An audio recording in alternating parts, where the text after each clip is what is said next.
Santa Claus Is Comin to Town wasn't just a Christmas special. It was a mythology factory disguised as stop-motion puppetry. It gave Mrs. Claus a name, turned a warlock into a folk hero, and quietly connected your childhood to the future of Japanese animation. But behind the magic corn and the bouncing glockenspiels, nothing came easy. The narrator almost didn't dance his way into the recording booth. The villain was voiced by a D-Day veteran. And the woman who became the definitive Mrs. Claus, she was also the voice you heard telling you when to turn the page. These are the 25 strangest secrets about Santa Claus Is Comin to Town. Put one foot in front of the other, and soon you'll be walking out the door.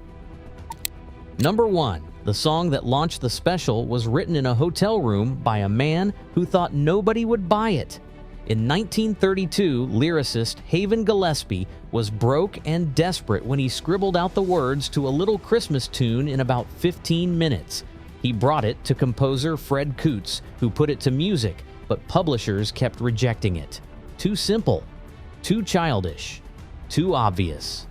For 2 years, nobody wanted it. Then, in November 1934, radio star Eddie Cantor performed it during a live broadcast on his show.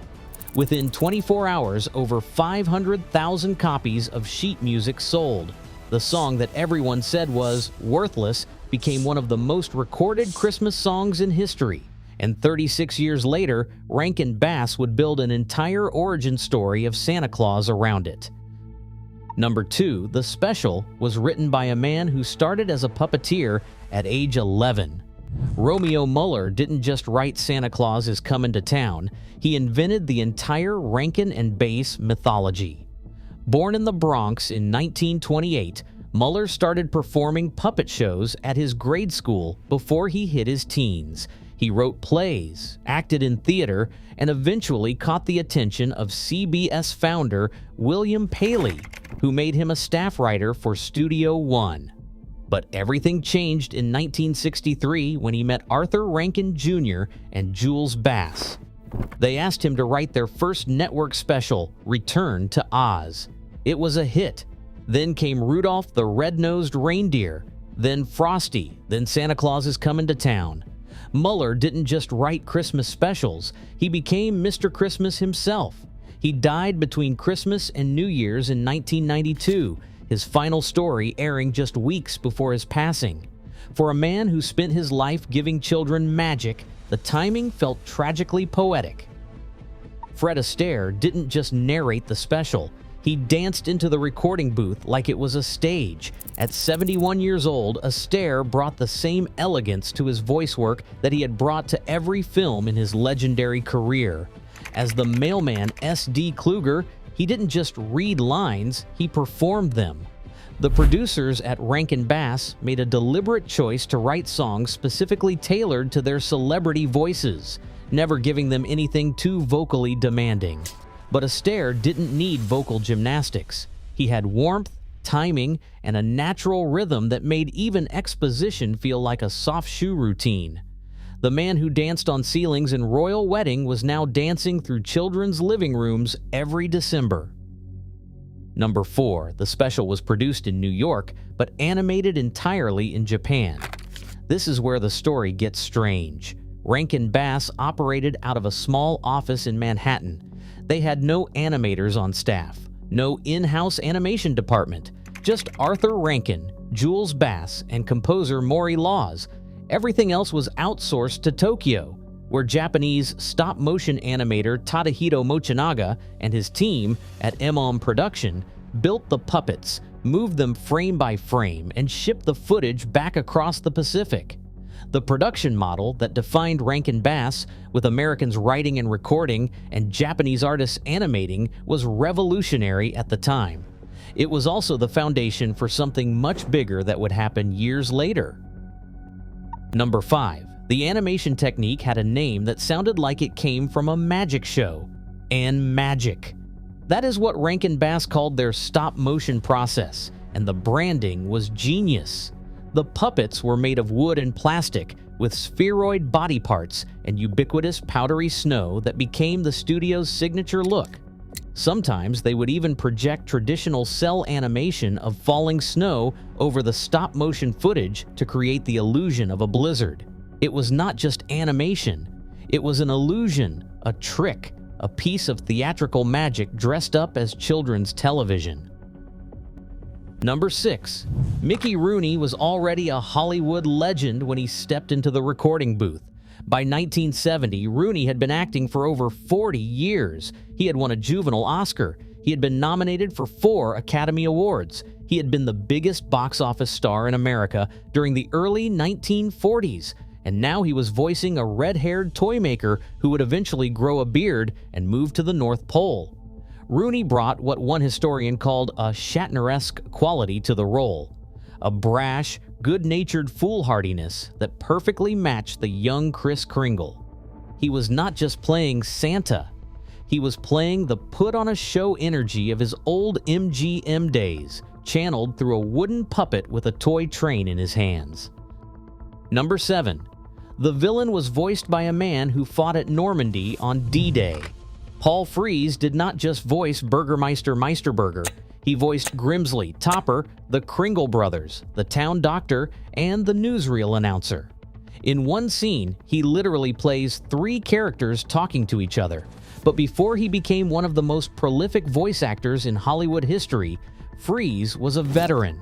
He landed at Normandy in 1944, was wounded in action, and spent a year recovering in the United States before returning to show business. The man behind the pompous, toy-banning mayor had seen real tyranny, and somehow that made Burgermeister Meisterburger's petty authoritarianism even funnier. Number 8. Burgermeister Meisterburger is the only Rankin-Bass holiday villain who never gets redeemed. Think about it. The winter warlock melts. The abominable snowman in Rudolph becomes friendly. Even Professor Hinkle in Frosty promises to be good. But Burgermeister? He is offered a yo-yo by Kris Kringle. He remembers how much he loved playing with toys as a child, and for one beautiful moment you think he might change. Then his henchman Grimsley reminds him he is breaking his own law, and the Burgermeister snaps back to tyranny. He never learns. He never grows. He just quietly dies off screen, mentioned only in passing by the narrator. It is one of the darkest endings for any holiday villain in television history, and kids barely notice. Number 9. The Winter Warlock was voiced by Hollywood royalty. Keenan Wynn was not just any actor. He was the son of vaudeville legend Ed Wynn, and he had appeared in over 200 films by the time he took on the role of the fearsome wizard who guards the mountain of the Whispering Winds. His deep, gravelly voice brought unexpected pathos to a character who starts as a villain and ends as Santa's closest ally. The transformation scene, where Kris gives Winter a toy train and the ice literally melts from his heart, became one of the most memorable moments in the special. Wynn played it straight, with complete sincerity, and that is what made it work. Number 10. The woman who voiced Mrs. Claus was Disney's secret weapon. Robie Lester didn't just play Jessica, the schoolteacher who becomes Mrs. Claus.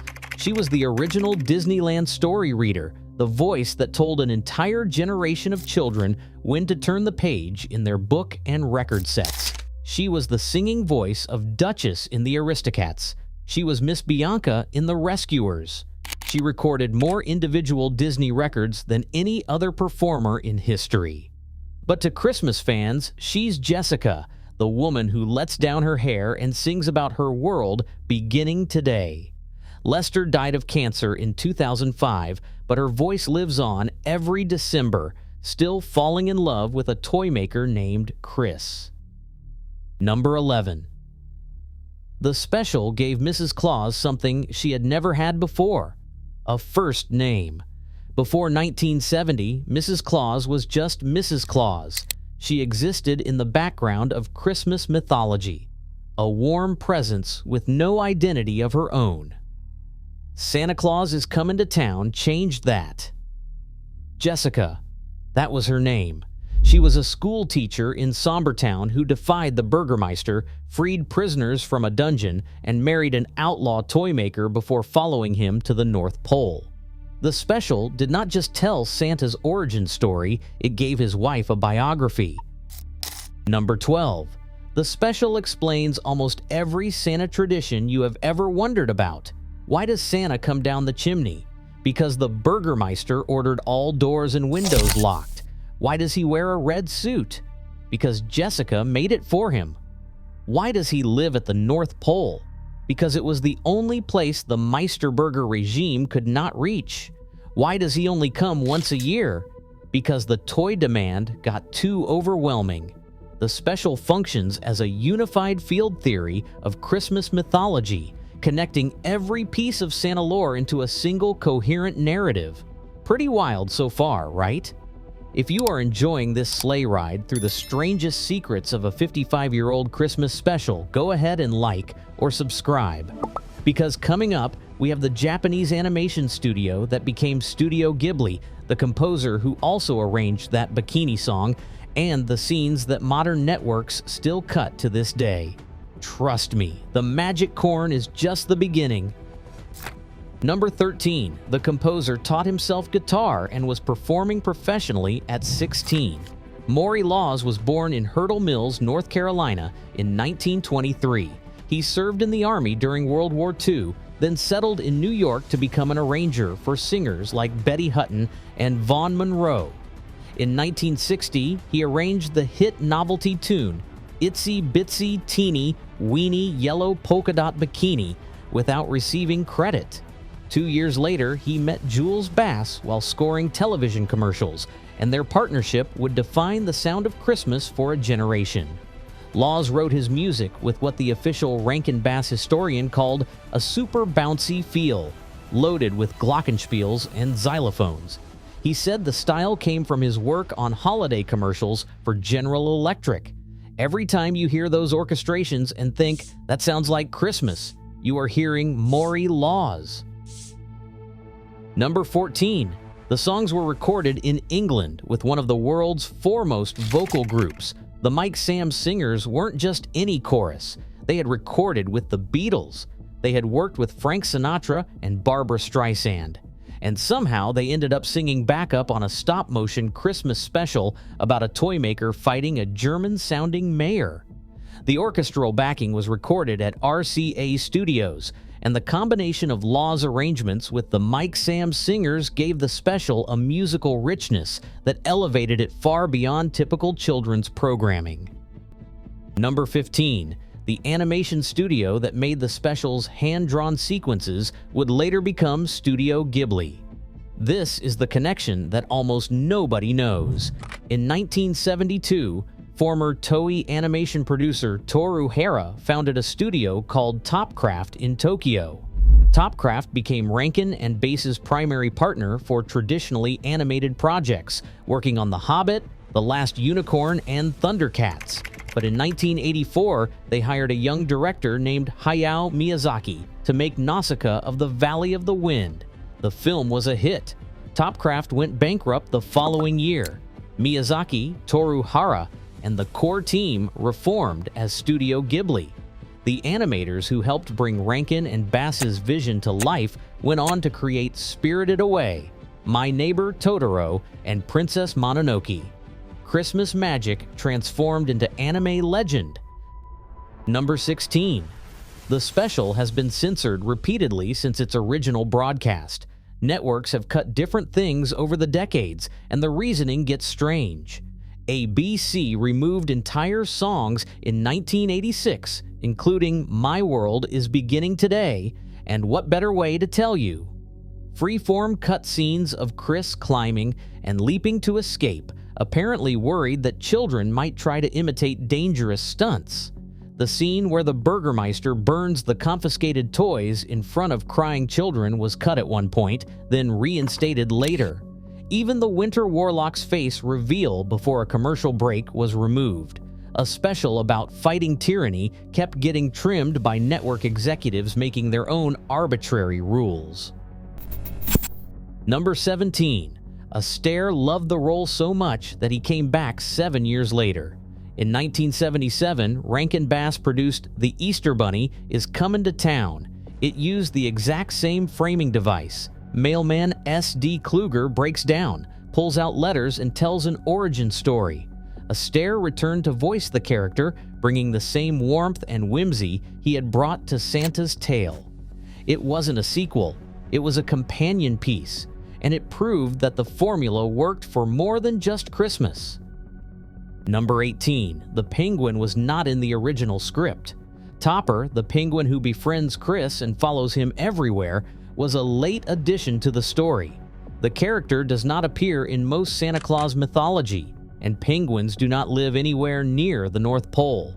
But Rankin Bass loved adding animal sidekicks, and Paul Frees gave Topper a voice that made him an instant fan favorite. Sometimes the strangest choices become the most beloved. Number 19. The special ran exactly 51 minutes in its original broadcast. That's longer than most animated specials of the era, and it gave Romeo Mueller room to develop his story properly. The extended runtime allowed for musical numbers, character arcs, and world building that shorter specials could not accommodate. It also made the inevitable network cuts even more painful for fans who remembered the original version. Number 20. The flying reindeer get their powers from magic corn. Not magical oats, not enchanted hay. Corn, the winter warlock, gives Jessica some of his last remaining magic in the form of feed corn that grants reindeer the ability to fly. It is the kind of absurd specific detail that sounds like it was invented for a children's special, and it absolutely was, but it also became canonical to the Rankin Bass universe, referenced again in Rudolph and Frosty's Christmas in July nearly a decade later. Number 21st, the special has a 93% rating on Rotten Tomatoes. That is higher than most modern Christmas movies and higher than many films from 1970. The critical consensus calls it a magical story told by charming wood figure animation. Common Sense Media gave it 5 stars. What started as a seasonal television special became, over 50 years, a genuine classic. Number 22. Mickey Rooney returned to voice Santa in multiple sequels. The Year Without a Santa Claus in 1974, Rudolph and Frosty's Christmas in July in 1979, and A Miser Brothers Christmas in 2008. Rooney became so associated with the character that he was inducted into the International Santa Claus Hall of Fame in 2012 as Santa's voice. He didn't just play Santa once, he became the definitive animated Santa for an entire generation. Number 23, the special was sold to Lorne Michaels Production Company in 1988. When Rankin Bass sold their library from before 1973, Broadway Video picked it up. That is the company behind Saturday Night Live. For a period of time, the people responsible for Weekend Update technically owned the origin story of Santa Claus. The library eventually passed to Classic Media, then DreamWorks Animation, then NBC Universal, following the trail of corporate acquisitions that defines modern entertainment. Number 24, there is a video game based on the special that almost nobody played. It was released in 2011 for the Nintendo Wii and DS. The game let players control Kris Kringle through 25 levels that mirrored the TV special's plot. It featured platforming, puzzle solving, and mini-games like penguin sled races. Reviews were mixed at best, but the fact that it exists at all proves that Santa Claus Is Comin to Town has a cultural footprint far beyond its original broadcast. Number 25. The special's influence echoes through decades of animation. Tim Burton has cited Rankin Bass as an inspiration for his career. The detailed, macabre stop-motion puppets and gothic atmosphere of their specials clearly influenced The Nightmare Before Christmas. Saturday Night Live has parodied them. South Park has referenced them. Community did an entire episode in the Rankin-Bass style. The footprint of this one Christmas special extends across the entire landscape of American pop culture. Bonus fact: hidden in the background of a scene, on Grimsley's clipboard, there is a candy wrapper with a word repeated over and over: latte. It is the name of a Korean-owned and Japanese-founded confectionery corporation. The prop department in Tokyo apparently recycled actual candy packaging as set dressing, and nobody in New York noticed or cared. A piece of Japanese candy advertising made it into the permanent mythology of Santa Claus, and it has been there for over 50 years, invisible to millions of children who never thought to look. Santa Claus Is Comin to Town wasn't made to be timeless. It was made for December 1970, a television special designed to run once and maybe get repeated if the ratings were good. But here we are, more than 5 decades later, still watching a mailman's truck break down, still singing about putting one foot in front of the other, still believing that even a mean old warlock can change if someone gives him a toy train. The magic wasn't in the animation or the songs, or even Fred Astaire's velvet voice. The magic was in the story itself, an origin myth that took something we all knew and made us believe it for the first time. If this one still makes you want to put one foot in front of the other, drop a comment. Tell us what legendary Christmas special we should decode next. Because in a world full of holiday content, only a few specials ever really earned their place on the mantle. And Santa Claus Is Comin to Town? It built the mantle.